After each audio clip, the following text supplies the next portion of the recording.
Do you want this furry thing behind you? Leave it there, it's like the Game of Thrones. Yeah. Okay, this is myself, of course, and Dylan Foley. And Dylan Foley has a degree in archaeology or history. What do you remember? Archaeology.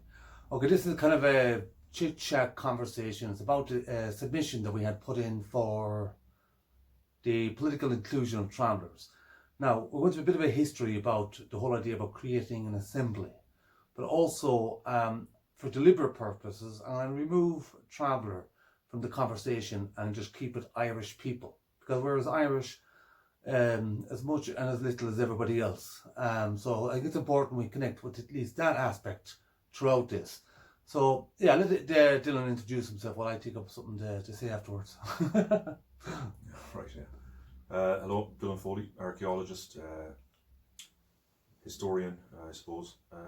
My interest in this is providing a historical background to hopefully help with some of these issues. I think since our new genetics information has changed what's possible now with our information, because we can be sure about what's actually going on with Irish populations in the past. Where we can lock down the story a lot better and understand that at the end of the day, the traveller community in the country is an indigenous community, and that's now without doubt the case. So that brings in a lot of possibilities in terms of the treaties and how we might go about arranging to increase equality in the country. Yeah, I think the important thing to remember is that when I use a lot about traveller settled, and I use it quite a lot on social media, and one of the reasons mostly why I use it is to keep it at the forefront of society, because when we look at traveller statistics, we see that we're dying much younger now than we were 20 years ago, and we still have much the same life expectancy as the 1950s, 1947.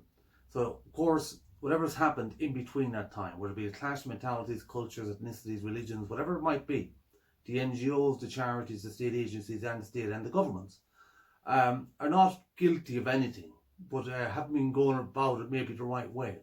So I guess the reason we're putting this submission is not to be a traveller exclusive democracy. It's not a two-tier system. It's not a two-state system. It's not like that. It's a platform for democracy. And I guess we'll talk about that in a moment, about the history of travellers. And again, I'm going to keep it Irish, because it's important to keep that aspect in the flow of this conversation, I think. Because there can't be no traveller democracy, I guess, without the cooperation of the settled community. There can't be no democracy if we don't have the support of a government and a state. So I suppose in a historical context, we do definitely have a connection. We have a history, we shared ancestors, and we shared a lot of the burden of the wars, the invasions, famines, because it was more than one famine, I believe. But right here at this present moment, we're looking back in certain ways to take the best of our history, our shared history, and our separate histories, and bring them together and hopefully create something for the future for everybody. And we're hoping in some way also that this is a very, very proud thing to be for Ireland to experience, because there's a part of their history that seems to be either locked out, blocked out, and again, Dylan might explain some of that, where that might come from. For the last 50, 60 years, it's been the case that the government and the policy seems to have been to knowledge was lost, let's say, in terms of what the relation of the traveller community was to the history and where they came from, even, and many of these kind of questions being asked. But now that we know or can confirm our own history in terms of the indigenous origin, it means it opens a whole world of stuff for us to draw on in terms of when we look at the past. Gaelic Ireland has a rich and long past, we understand that it's the colonisation of Ireland that had submerged that to some extent. And but when we reconnect with that, we have a lot of culture and a lot of structures to draw on, maybe to help us move forward in terms of all these kind of stories. Yeah, I think that, I suppose, so I translate it kind of differently, even though I didn't say it, because I suppose it's like having a stream or a river, and we all stem from that river. We all came from that river. We flowed with that river, but that river was interrupted. It was cut off. It was blocked off. There was a dam put in the place that stopped the flow of a certain mentality, where it had escaped some of it where it came through the Toronto community. But where it was blocked and stopped was when the Elizabethan conquest in Ireland. And again, this is not a weakness on behalf of settled people or anyone else. This was a extreme process that lasted centuries and still exists right today, but in very subtle forms. But some of the extremities went to literally killing Irish people for being Irish people. Oh yeah. The conquest in the 16th and 17th century, as we know, was a very brutal affair. But it wasn't just about taking over the resources of the country. It became a stated policy at the time to eliminate the Irish way of life. Now, a large proportion of the Irish population have always, in that sense, been in conflict with the state, let's say, and it's over time that's reduced as the state has become more our own structure, something that we own ourselves, and that we are involved with. But of course, a fair section of the population continues to remain outside that structure to some extent, or in conflict with it. That's to be expected in a country that was colonized, so in such a manner, So even the reference I was making to the river and the flow of it, how our flow somewhat continued a bit stronger than the settled community. And again, we talk about the Elizabethan intervening, the process that people were killed, beaten for speaking Irish, for being Irish. And the whole idea was to indoctrinate them and brainwash them into a British mentality or a colonised mentality.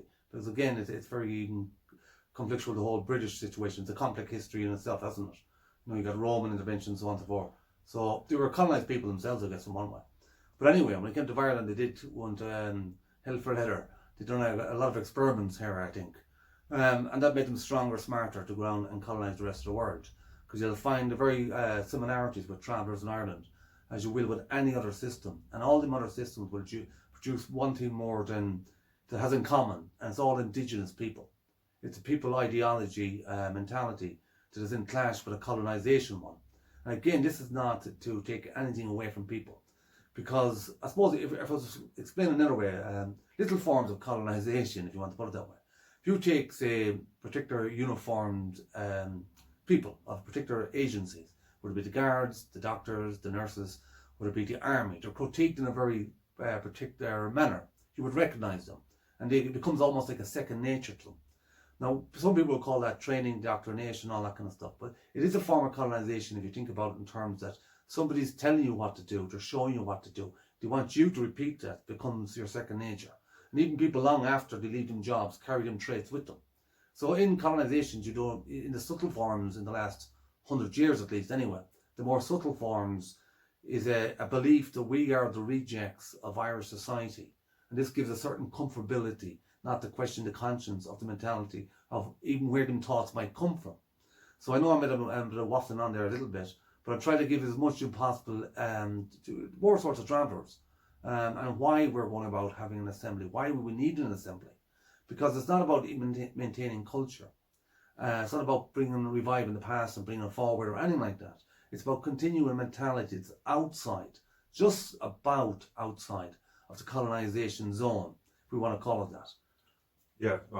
So all problems have a historical origin. All problems have a history, if you know what I mean. So if you don't understand that history, if you don't have it the right way around, then you cannot solve the problem. It's like not knowing how a knot was made. Yeah. If you do understand it, you've got some chance of unraveling the knot, if you know what I mean. Which is why we go into the history. It's not, as Bernard says, not to recreate some idyllic past, but it's impossible to really solve these problems when neither party in a conflict or whatever knows how the conflict came about. Even they've forgotten to some extent how it even happened and what it was all about. To some, some know more than others, but in many cases, especially when you're dealing with systems like the state and that, they don't. It's automatic pilot. They don't understand really why, you know, things have to be done the way they're done. It goes back beyond us, many generations, and people just repeat what's been done before, and this just keeps us locked in a cycle of problems, or, you know, conflict, like, in that regard. Not always conflict, but even just, you know, the breaking down, a kind of not allowing room for other cultures to exist on the island. The history of it, of the Irish system that we have now, emerging as it does from a colonial system, it was not designed to accommodate the Irish way of life, basically. You know, so it's